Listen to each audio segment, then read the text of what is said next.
এখন থেকে আপনার প্রিয় সিরিয়ালগুলো ফ্রিতে দেখুন এক্সক্লুসিভলি শুধুমাত্র সান নেক্সটে। এখনই অ্যাপ ডাউনলোড করুন। আপনি ছিলেন বলেই আমি ঈশ্বরের উপর থেকে বিশ্বাস হারাইনি, আর উনিও আমার ঠিক কথা শুনেছেন।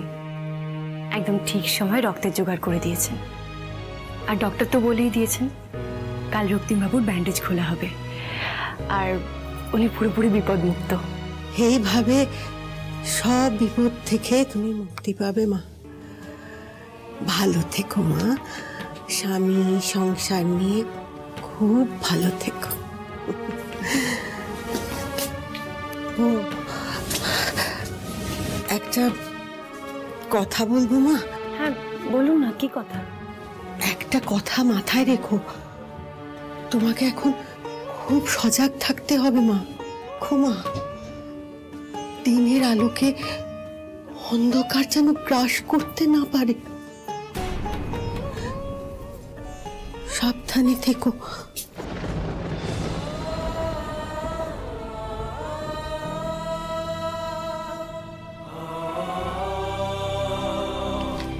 কথা হলো ওনার সাথে? ধন্যবাদ জানিয়েছেন তো? কিসের ধন্যবাদ? হুমা, উনি তো রক্তিমবাবুকে রক্তটা দিলেন। কই, উনি তো আমায় কিছু বললেন না। কেন বললেন না তা তো জানি না, হয়তো বলতে চান না। তো আমার সাথে এত কথা বললেন, এত কিছু বললেন, আর আসল কথাটাই আড়াল করে গেলেন। আচ্ছা বলছি, উনি কি জানতেন যে রক্তিমবাবুর রক্ত লাগবে? আচ্ছা আপনি কি ওই বাড়ির কাজের লোক আমি। ও, আসলে আমি জানি না যে রক্তিমবাবুর বাড়ির লোকেরাও এটা জানেন কিনা। তবে উনি কিন্তু নিয়মিতই রক্তিমবাবুর খোঁজ খবর নিতেন, নিজের হাতে ওনার কেবিনও পরিষ্কার করতেন। আর যখন জানলেন যে রক্তিমবাবুর রক্ত লাগবে, তখন উনি নিজে থেকেই এসে বললেন যে উনি রক্ত দেবেন।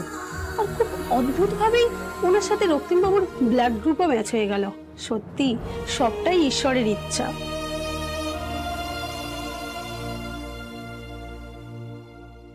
কে এই মহিলা? কেন রক্তিমবাবুর জন্য এত কিছু করছেন? কি সম্পর্ক ওনার রক্তিমবাবুর সাথে?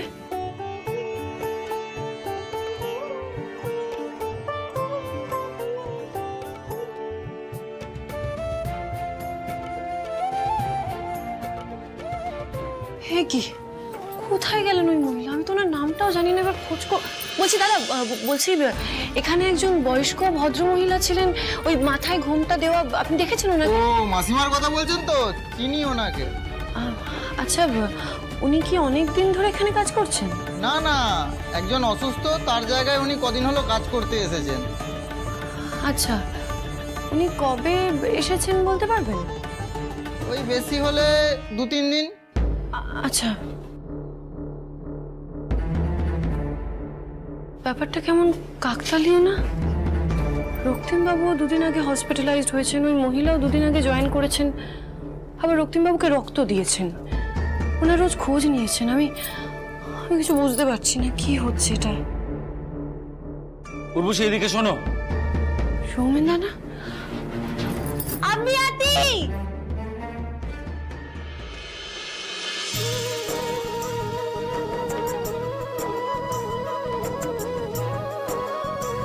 আমি জানি না, তোমার মনে অনেক প্রশ্ন ঘুরপাক খাচ্ছে।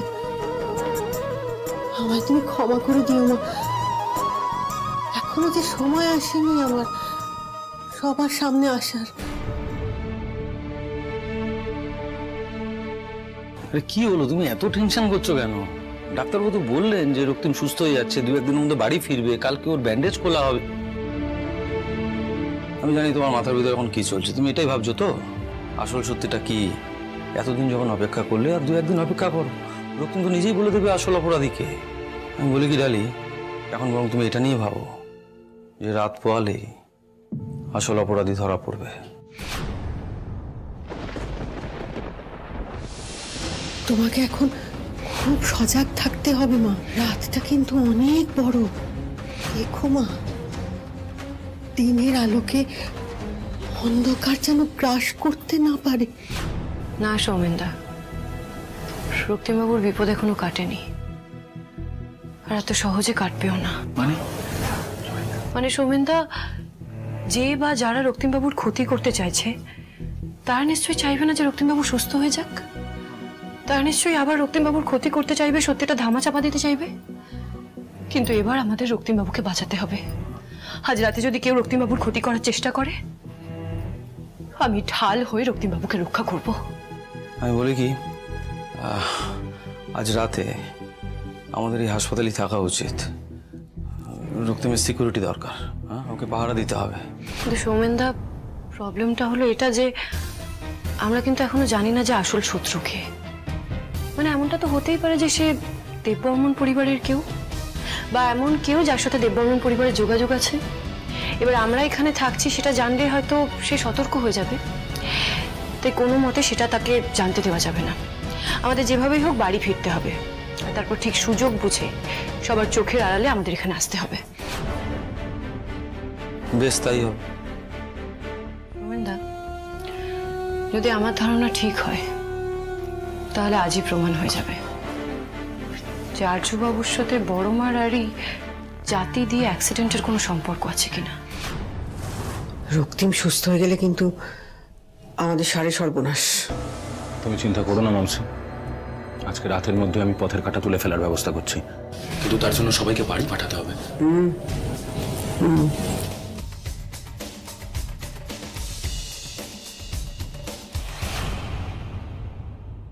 মালবিকা, এই ঋষভ শোনো না, বলছি যে ডাক্তারবাবু তো বললেন যে রক্তিম এখন আউট অফ ডেঞ্জার। তোমরাও টায়ার্ড, চলো বাড়ি চলে যাই। আজকে রাতে আর এখানে থাকার দরকার নেই, কাল সকালে আবার আসে যাবে। কি বলো? হ্যাঁ, তাহলে এসো এসো এসো, চলে এসো।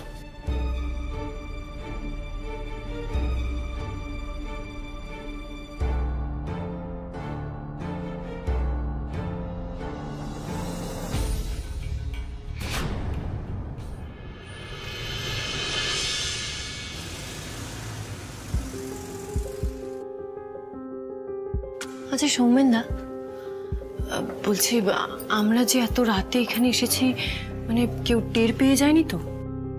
আরে বলো। না না না, আমি দেখে এসেছি, সবাই ঘুমাচ্ছিল তখন, কোনো সমস্যা নেই।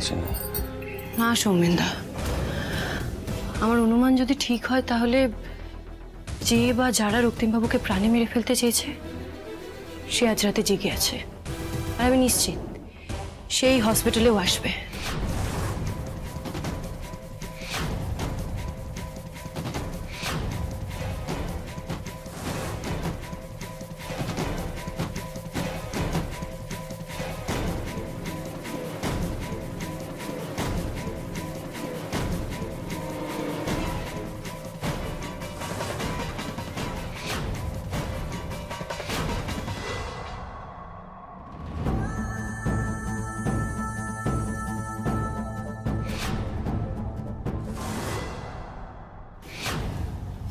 আচ্ছা সৌমেনদা, এমনও তো হতে পারে যে আমরা যেরকম ছদ্মবেশে আছি সেও এরকম কোনো ছদ্মবেশে আছে।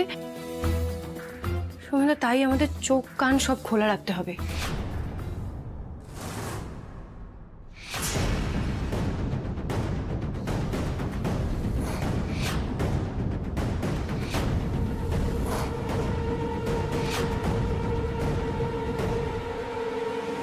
কে কে আপনি?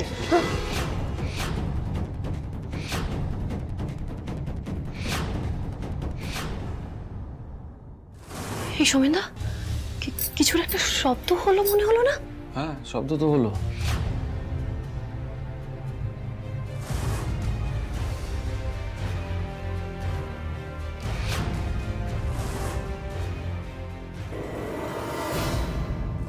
কেউ তো আছে এখানে, আর যদি কেউ আমাকে এই অবস্থায় দেখে নেয় তাহলে তো কেলেঙ্কারি হয়ে যাবে।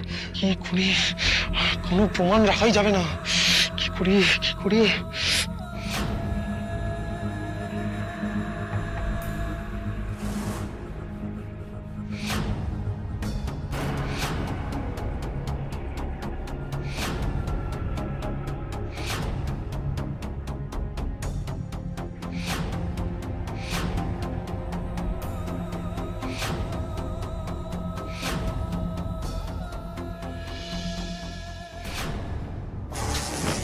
হুমা, এটা আবার কি হচ্ছে?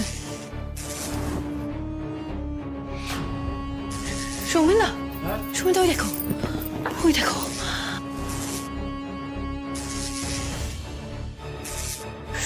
সোমেলা, রক্তিমবাবুর কেবিনের দিকে আসছে। রক্তিমবাবুর কেবিনে চলো চলো তাড়াতাড়ি চলো তাড়াতাড়ি। দাঁড়ান বলছি, দাঁড়ান।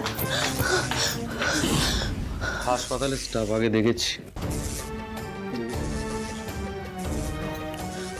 আচ্ছা দাদা, এই করিডোরের লাইট এরকম অফ অন হচ্ছে কেন? নিশ্চয় কোথাও ফল্ট হয়েছে ম্যাডাম, কারণ এখানকার আলোগুলি তো শুধু দেখতে দপদপ করছে, অন্য কোথাও তো হচ্ছে না। আচ্ছা, এটা ঠিক করার ব্যবস্থা করুন। হ্যাঁ ম্যাডাম, আমি এখনই কেবিনের ক্লিনিংটা করেই দেখছি।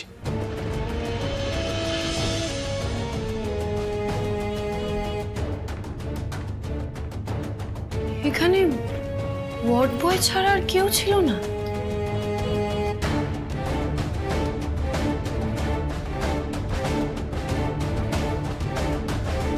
এত ভারী কিভাবে হয়ে গেল স্ট্রেচারটা? আরে বাবা,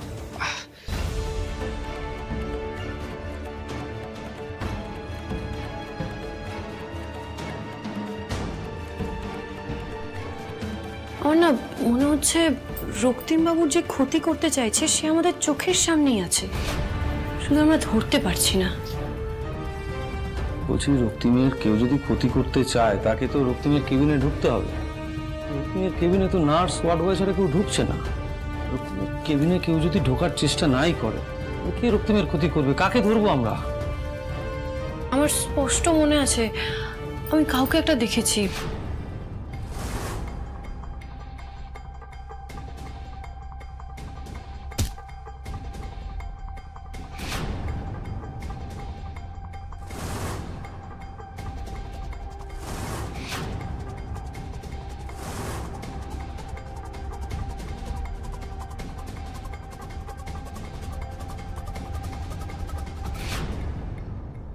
না সৌমেনদা, কিছু একটা ভুল হচ্ছে। আমি এতটা না ভুল দেখতে পারি না, কেন জানি না মনে হচ্ছে আমাদের চোখের সামনে সবটা ঘটছে কিন্তু আমরা বুঝতে পারছি না, কিছু টের পাচ্ছি না। কিছু তো একটা গন্ডগোল আছে, কিছু তো একটা গন্ডগোল আছে। আমি বলছি বারবার কিছু একটা গন্ডগোল আছে, কিন্তু কি সেটা কি?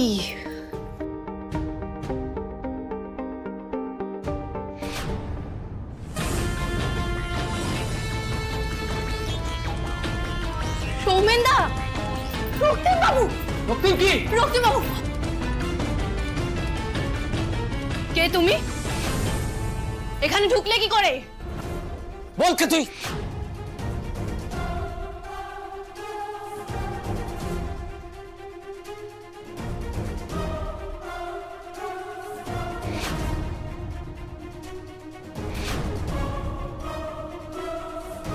কে তুমি? মুখোশ করো, মুখোশ করো বলছি।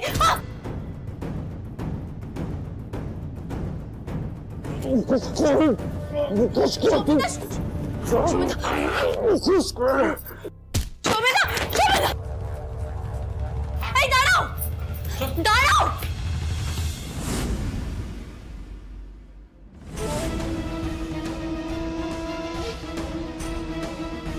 এই দাঁড়াও, দাঁড়াও বলছি, দাঁড়াও! এই চলো,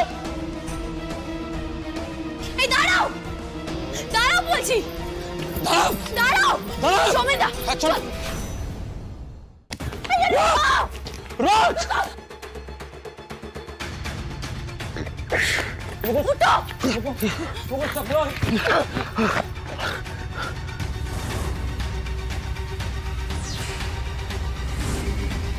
রেহান, তুই রেহানকে পাঠাতে গেলি কেন? আমি তো ভেবেছিলাম তুই হয়তো নিজে যাবি। না না না মমসি, আমি প্রথমেই ভেবেছিলাম রেহানকেই পাঠাবো, ওই জন্যই তো হসপিটাল থেকে বেরিয়ে ওকে ফোন করি। কিন্তু কেন? কারণ আমি অত কাঁচা খেলোয়াড় নই মমসি।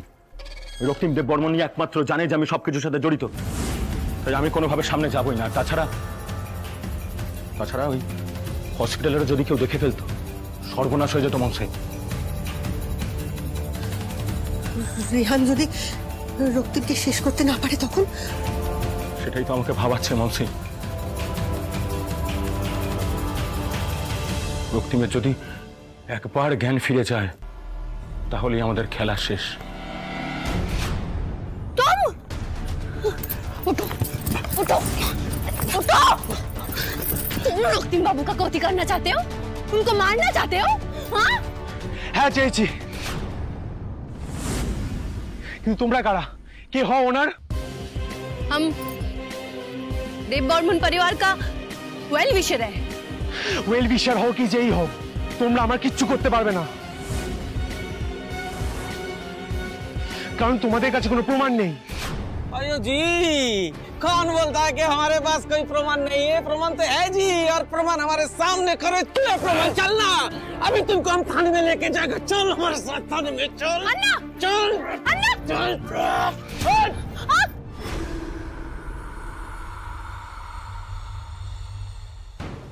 रेहान, रेहान,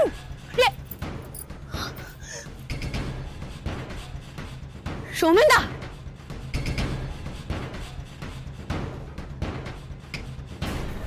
সোমেন্দা, ঠিক আছে তুমি? ঠিক আছে, আমি ঠিক আছি ডালি, কিন্তু রেহান পালিয়ে গেল।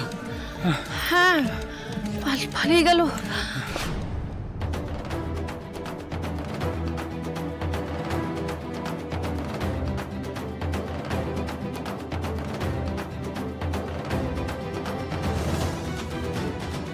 কে এই মহিলা? কেন আড়াল থেকে আমাদের সাহায্য করছেন?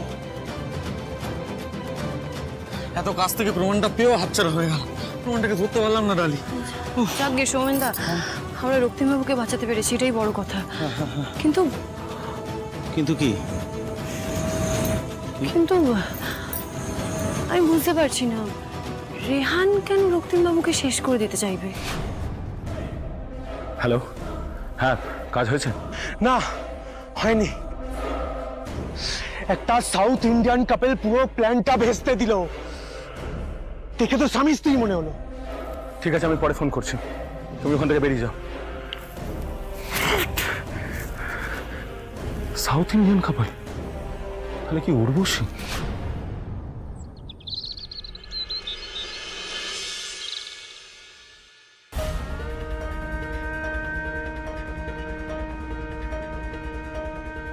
ভেবেছিলাম কাল যে রক্তিমবাবুর ক্ষতি করতে আসবে সে আর্যবাবু হবেন, কিন্তু এলো রেহান। আমার তবু কেন আর্যবাবুর উপরই বারবার সন্দেহ হচ্ছে।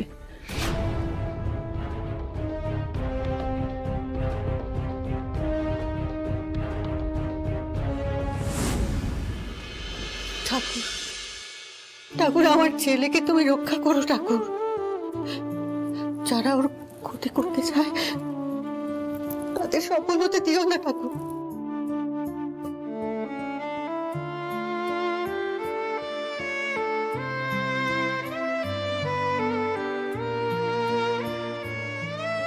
আস্তে, slowly.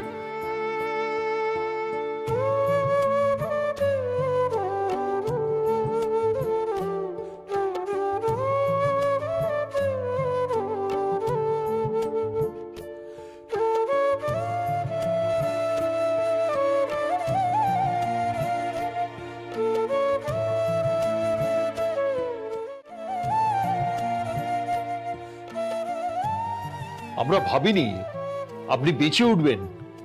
This is a truly miracle.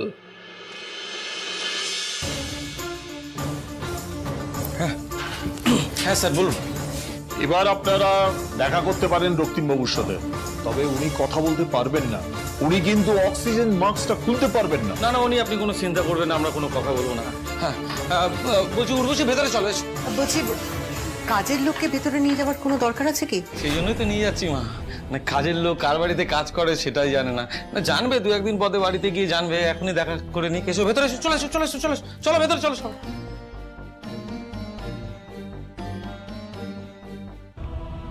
আসুন, এসো এসো।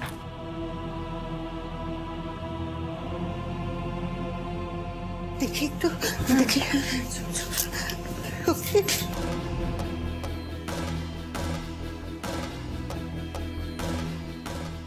একদম কথা বলা যাবে না, শুয়ে থাকো। ঈশ্বরের কৃপায় তুই যে ভালো ভালো ফিরে এসেছিস এটাই যথেষ্ট। একদম কথা বলবি না, আগে আগে সুস্থ হয়ে ওঠ।